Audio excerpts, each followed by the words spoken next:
손바닥만 한 사진 한 장이 제 평생 쌓아 올린 평온을 사흘 만에 무너뜨렸습니다. 보자마자 제 심장은 못질 당한 듯 멈췄고 손끝은 낡은 종이의 가장자리에서 피가 배어나올 것처럼 떨렸습니다. 눈을 떼려 해도 떼어지지 않는 오래된 먼지와 함께 들러붙은 기억이 제 숨을 막았습니다. 저는 62, 이름은 정희입니다. 남편 영수와 결혼한 지 40해가 가까워졌고 아들 진수와 며느리 미정, 딸 선아와 사위 도현이 있습니다. 보통의 집들처럼 명절이면 북적이고 평일이면 조용합니다. 그런데 조용해야 할 나날들 사이로 끼어든 어둡고 끈끈한 오해와 체면, 돈 이야기가 제 마음을 매일같이 긁어댔습니다. 그 중심에는 며느리 갈등과 알게 모르게 자라난 장모 장인 갈등이 얽혀 있었습니다.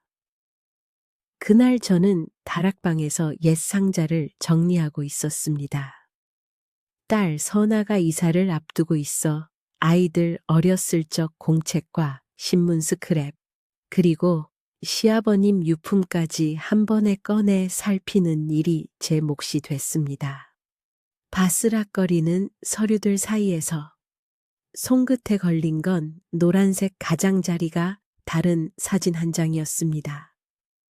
낯익은 사람과 낯선 자리가 한 프레임 안에 붙들려 있었습니다. 선명하진 않았지만 사진 속에는 젊은 시절의 시아버님과 어떤 남자가 보였고 뒤편 간판에는 태림가구라는 이름과 오래된 날짜가 흐릿하게 박혀 있었습니다. 사진 뒷면에는 날짜인지 암호인지 모를 숫자들이 얇게 적혀 있었습니다. 전 그 숫자들의 손끝을 대고 왜 하필 지금 제게 나타났는지 되묻고 또 되물었습니다. 사진을 내려놓고 나니 엉뚱하게도 며느리 미정의 얼굴이 떠올랐습니다. 최근 들어 미정은 집 문제로 제 심장을 쥐락펴락했습니다. 그녀는 제 말끝마다 반박을 세우고 우리가 모은 돈을 다음 세대에게 자연스럽게 넘겨야 한다는 말을 꺼냈습니다. 저마다의 논리가 같은 테이블 위에서 충돌했지만 저는 괜찮다는 표정으로 접시만 바꿔 들었습니다. 속은 타들어 가는데 입게는 억지 미소만 얼어붙었습니다. 며느리 갈등이라는 말이 혀끝에 올라왔다 내려가기를 반복했습니다. 사위 도현 쪽도 만만치 않았습니다. 사업을 확장한다는 이유로 자주 우리 집을 찾았고 남편 영수와는 눈빛만 봐도 티격태격하는 기류가 흘렀습니다. 장모 장인 갈등이라는 말이 제 귀 속에서 자꾸 맴돌았습니다. 시댁과 처가의 역학, 사위의 자존심, 사위가 보는 저와 남편의 다름, 모든 게 얇은 유리에 떨어지는 빗방울처럼 균열을 만들었습니다. 저는 매번 깊은 숨을 들이마시며 이 또한 지나가리라는 말을 속으로만 문지르곤 했습니다. 그렇게 팽팽해져 가던 어느 저녁 남편이 잠든 뒤 혼자 부엌에서 사진 한 장을 다시 펼쳐 보았습니다.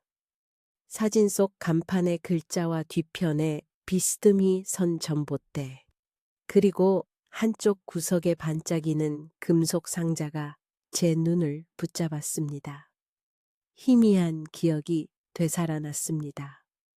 시아버님이 돌아가시기 전 들려주던 단편적인 이야기, 한 번도 구체적으로 밝힌 적 없던 숨겨진 비밀, 그리고 저와 남편의 이름을 각각 딱 한 번씩 불러놓고는 그 다음을 흐리게 삼켜버리던 밤의 공기.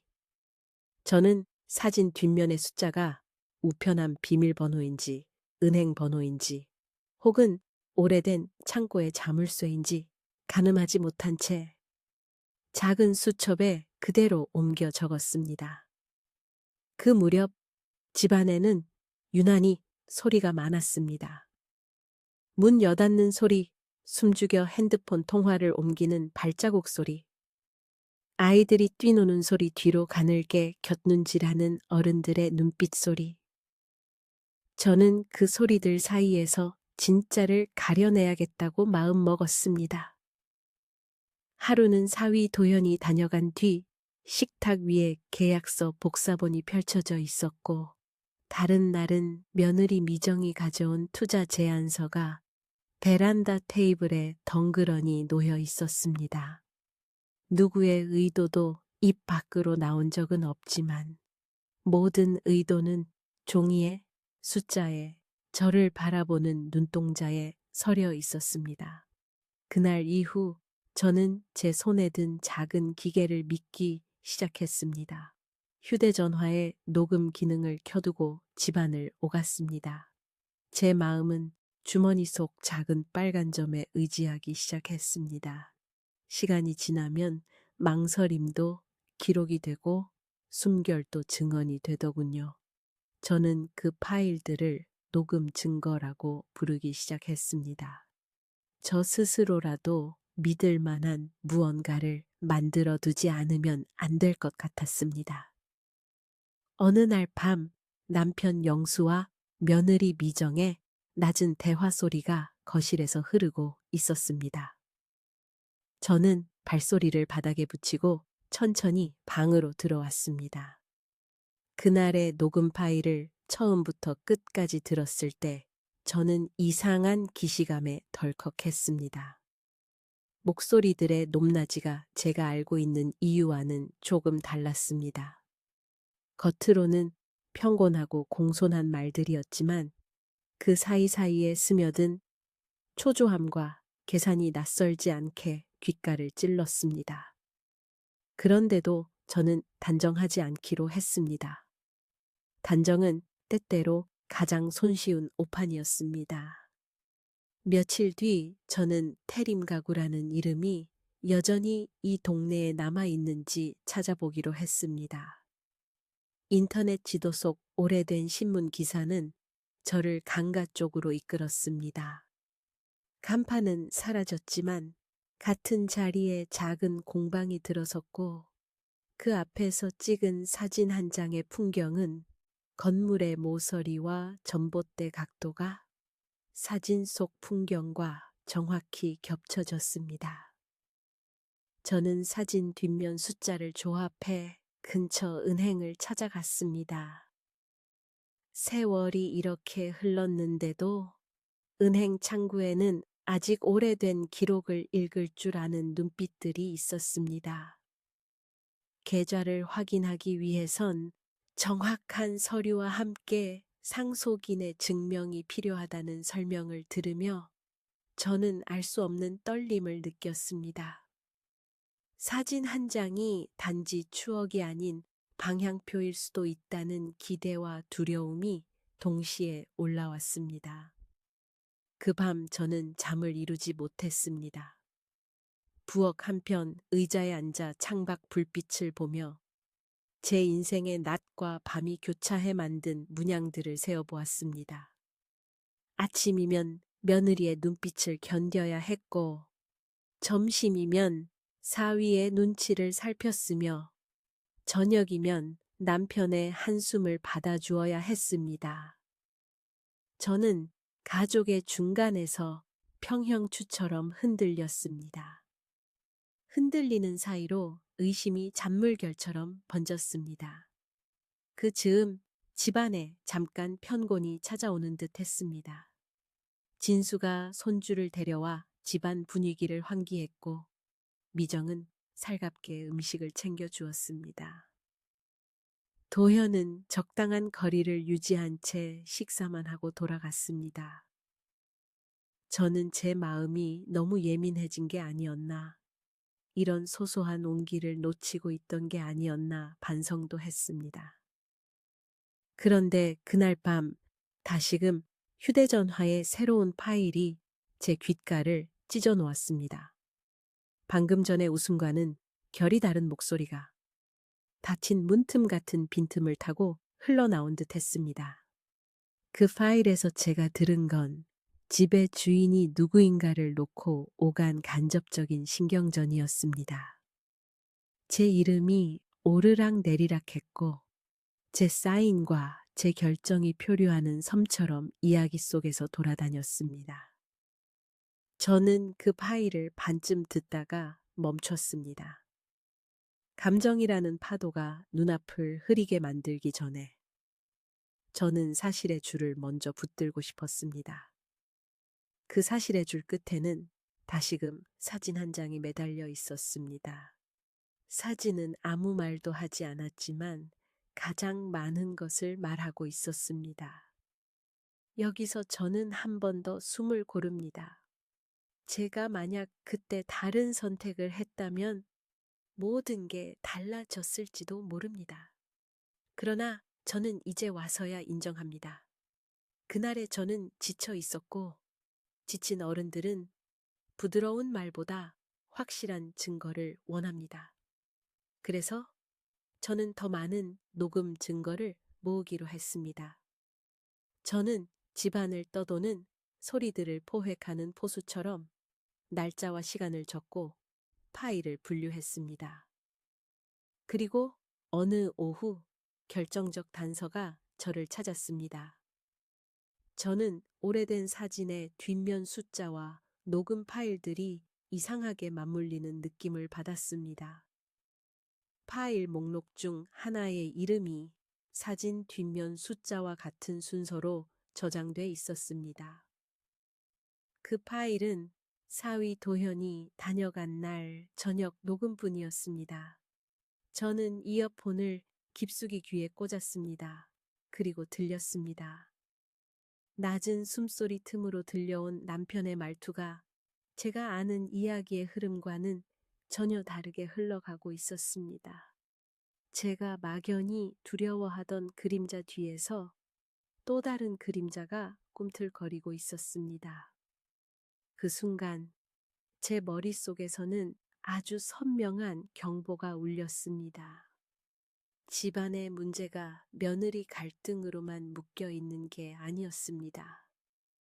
장모 장인 갈등으로만 설명되는 것도 아니었습니다. 저는 손에 든 녹음 증거들을 꺼내어 책상 위에 줄지어 놓고 사진 한 장을 맨 앞에 세웠습니다. 그리고 스스로에게 물었습니다. 제가 믿어야 할 사람은 누구이며 제가 놓치지 말아야 할 건 무엇인지 말입니다. 오래된 사진 속 기울어진 전봇대가 이상하게도 제 마음의 각도를 바로잡아 주는 듯 했습니다. 그 다음 몇 주는 더 깊고 길게 갈등이 심화됐습니다. 며느리 미정은 계속해서 우리 집 문제를 언급했습니다. 그녀가 말하는 명분은 효율이었습니다. 낡은 집을 정리해 더 나은 곳으로 옮기자는 제안이 매번 현실적 타당성을 갖추고 있었습니다. 그러나 그 제안의 뒤편에는 원치 않는 미래가 숨겨진 듯한 기시감이 따라붙었습니다. 어쩌다 한번 제 말이 길어지면 그녀는 제 문장을 조곤조곤 해체했습니다. 저는 감정이 앞서지 않으려 애썼고 그럴수록 그녀는 더 선명한 논리로 내 마음의 약한 부분을 탁탁 건드렸습니다. 사위 도현도 제 마음을 지치게 했습니다. 남편과 단둘이 만난 날이 늘어났고 저에게는 미리 알려주지 않는 만남이 잦아졌습니다. 장모 장인 갈등은 말없이 근육이 뭉치는 고통처럼 번졌습니다. 저는 불쑥 내뱉으면 도돌이표가 될 말들을 애써 삼켰습니다. 대신 다시 녹음 버튼을 눌렀습니다. 증언할 수 없는 눈빛을 대신하여 기계적인 정직함에 제 마음을 맡겼습니다. 그 무렵 저는 제 자신에게 짧고 강한 훅을 던지곤 했습니다. 지금 멈추면 모든 게 끝난다고, 지금 놓치면 평생 후회한다고, 지금 숨으면 누구도 제 편이 되어주지 않는다고. 지금은 제 차례라고. 그런 문장들이 제 허리를 세우고 무릎의 힘을 다시 일으켜 세웠습니다. 나약한 마음은 자주 누군가의 미소의 소리를 잃지만 기록 앞에서는 비로소 자기 목소리를 찾습니다. 어느 저녁 남편이 먼저 잠든 뒤 거실 서랍에서 이상한 종이 뭉치를 발견했습니다. 집담보 관련 서류와 제 도장이 복사된 종이, 그리고 어떤 약속의 메모가 정리되어 있었습니다. 제 도장은 분명 제가 찍은 적 없는데 깔끔한 둥근 무늬가 종이에 겹겹이 박혀 있었습니다. 저는 한동안 숨을 멈춘 채 서랍에 손을 얹은 채로 서 있었습니다. 머릿속에 피가 몰려드는 느낌이 들었습니다. 그제야 알았습니다. 이 집의 울음소리는 벽 뒤에서만 나는 게 아니구나. 누군가는 제 등 뒤에서 제 서명을 흉내내고 있구나. 저는 무릎이 후들거리는 것을 애써 다독였습니다. 바로 다음 날, 저는 은행을 다시 찾았습니다. 사진 한 장에 뒷면 숫자가 가리키던 그곳에서 저는 새로운 사실을 들었습니다. 오래전에 시아버님 이름으로 개설된 예치금 하나의 보조 수익자 명단이 놀랍게도 제 이름으로 되어 있었습니다. 저는 제 귓불이 불타는 것 같았습니다. 숨겨진 비밀은 가족 중 누군가의 외도나 출생의 비밀 같은 선정적 이야기와는 달랐습니다. 그 비밀은 조용했지만 단단했습니다. 손때 묻은 사진 한 장과 연결된 누군가의 의지와 신뢰가 제게 전가된 형태였습니다. 제가 그것을 모르는 사이 누군가는 그걸 담보로 삼으려 발을 동동 굴렀다는 뜻이었습니다. 그날 밤 집에 돌아오자마자 저는 모든 파일을 다시 들었습니다. 특히 사위 도현과 남편이 단둘이 있는 녹음 증거를 처음부터 끝까지 반복했습니다. 며느리 미정이 저를 압박하고 있다고 생각했던 제 마음은 점점 다른 쪽으로 기울었습니다. 파일 속에서 남편의 목소리는 익숙한 쉼표를 잃고 있었습니다. 그리고 제게 결정적으로 다가온 한 문장이 파일 끝에서 덜컹하고 넘어졌습니다. 누군가를 오해하고 있었고 누군가는 의외의 편에 서 있었습니다. 이 지점을 지나고서야 저는 반전을 맞이하게 됐습니다. 반전은 뜻밖에도 제 가장 가까운 사람에게서 비롯됐습니다. 제가 며느리를 경계하며 모은 녹음 증거들 속에는 며느리 미정이 제 편에 서서 남편과 사위의 무리한 계획을 막아보려 애쓰는 흔적이 있었습니다.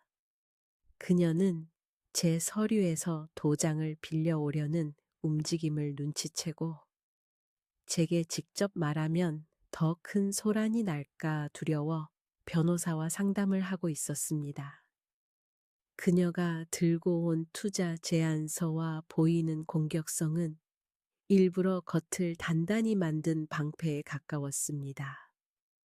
반대로 남편은 사위 도현과 함께 집 담보를 활용해 시아버님의 예치금을 끌어올 수 있는 구멍을 찾고 있었습니다. 그 계획을 놓고 둘은 한동안 밀고 당기기를 하며 제 서명이 없더라도 가능하게 만들 허점을 갈무리하려고 했습니다. 제가 처음부터 믿고 의심하지 않았던 사람은 남편이었고 경계했던 사람은 며느리였습니다. 그러나 현실은 반대로 흘러가고 있었습니다. 이 사실을 깨달은 저는 밤새 잠을 이루지 못했습니다. 심장이 오래된 북처럼 둔탁하게 울렸습니다. 저의 순서가 온 것 같았습니다. 다음 날 저는 가족들을 한자리에 불러 모을 수도 없었기에 제가 모은 증거들을 정리하여 메모에 시간대별로 표기했습니다. 말로 하는 설득 대신 저는 사진 한 장을 앞세우고 그 뒤에 녹음 파일 목록과 은행의 확인서 사본을 포개어 남편의 책상 위에 올려두었습니다. 그리고 집 거실을 천천히 걸었습니다. 제 발걸음은 오래된 마룻장을 조심스레 밟으며 다음을 준비하고 있었습니다. 남편은 저녁 늦게 서류를 보았습니다. 저는 부엌에서 설거지를 하는 척하며 그의 숨이 달라지는 소리를 듣고 있었습니다. 해명이 필요한 쪽과 마주해야 했지만 저는 다짐했습니다. 싸우기 위해서가 아니라 지키기 위해 나서자고. 밀어붙이기보다 붙잡아 세우자고. 그래서 저는 남편보다 먼저 며느리를 찾았습니다. 저는 그녀에게 제가 가진 모든 사실을 알렸습니다. 그리고 제가 잘못 오해했고 방어가 때로는 칼처럼 보였음을 인정했습니다. 그녀는 잠시 동안 눈을 감고 있었고 저는 기다렸습니다.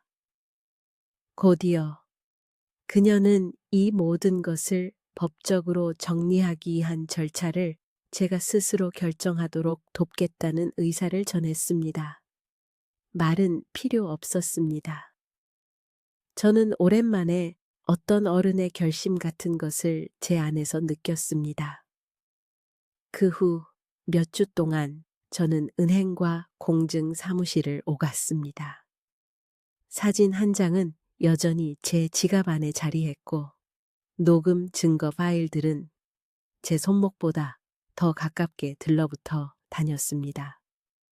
남편과 사위는 처음엔 거칠게 반응했지만 서류와 시간 그리고 전문적인 설명 앞에서는 더 이상 쉽게 소리를 높이지 못했습니다. 장모 장인 갈등은 화살촉을 잃고 허공으로 흩어졌습니다. 사위 도현은 시간이 지나자 스스로의 조급함을 인정하는 뉘앙스를 풍겼고 남편은 한동안 말수가 줄었습니다. 한밤중에 저는 거실 스탠드를 켠 채 사진 한 장을 꺼내보곤 했습니다. 그 사진은 제게 과거의 어느 골목을 데려다 주었습니다. 비 온 뒤 냄새가 가득한 작은 가구점, 구부정한 어깨로 상자를 나르던 젊은 시절의 시아버님, 그리고 보이지 않는 곳에 감춰놓은 상자를 지키겠다는 결심. 그 결심은 시간이 지나 제게로 건너왔습니다. 숨겨진 비밀은 사실 비밀 자체가 아니었습니다. 지키려는 마음이었고 지켜야 할 사람에 대한 믿음이었습니다. 저는 그 믿음을 미뤄두었던 제 스스로에게 미안했습니다. 제가 마지막으로 정리한 날 가족들은 제 앞에 앉았습니다. 저는 제 손으로 적은 시간표를 탁자 위에 펼쳤습니다. 사진 한 장이 제 삶을 어지럽혔지만 결국 그 사진이 저를 지켜냈음을 말했습니다. 며느리 갈등으로 보였던 그림자는 제 지친 마음이 만든 왜곡일 수 있음을 고백했습니다. 장모 장인 갈등으로만 설명하던 모든 대립은 사실 성급한 체면 싸움이었음을 인정했습니다. 그리고 저는 제 마음이 닳아 없어지지 않도록 제가 지켜야 할 경계와 사랑을 동시에 돌보겠다는 결심을 밝혔습니다. 저는 모두를 포용하거나 모두를 밀어내는 길 대신 기록과 절차라는 제3의 길을 택했습니다. 마지막으로 저는 제 자신에게 그리고 조용히 듣고 있을 누군가에게 짧고 강한 훅을 던졌습니다. 말보다 긴 것은 기억이고 기억보다 강한 것은 증거이며 증거보다 중요한 것은 제 선택이라는 문장들이 제 가슴을 통과해 갔습니다. 그 순간 저는 늦지 않았음을 알았습니다. 늦지 않았기에 이런 이야기를 꺼낼 수 있었습니다. 늦지 않았기에 오늘도 침착하게 문을 닫고 불을 끕니다. 지금 제 방 서랍에는 여전히 사진 한 장이 있고 휴대전화에는 녹음 여러 증거 파일들이 정리되어 있습니다. 그것들은 누군가를 무너뜨리려는 흉기가 아니라 제가 흔들릴 때 기댈 수 있는 손잡이입니다. 며느리와 저는 조금 더 자주 웃고 사위와는 적당한 간격을 지킵니다. 남편과 저는 말을 적게 하고 시간을 더 씁니다. 이 집의 소리는 여전히 많지만 이제는 소리의 주인을 제가 구분할 수 있습니다. 그래서 저는 묻고 싶습니다. 믿음과 경계 사이에서 갈팡질팡할 때 여러분은 무엇을 손에 쥐고 계시겠습니까?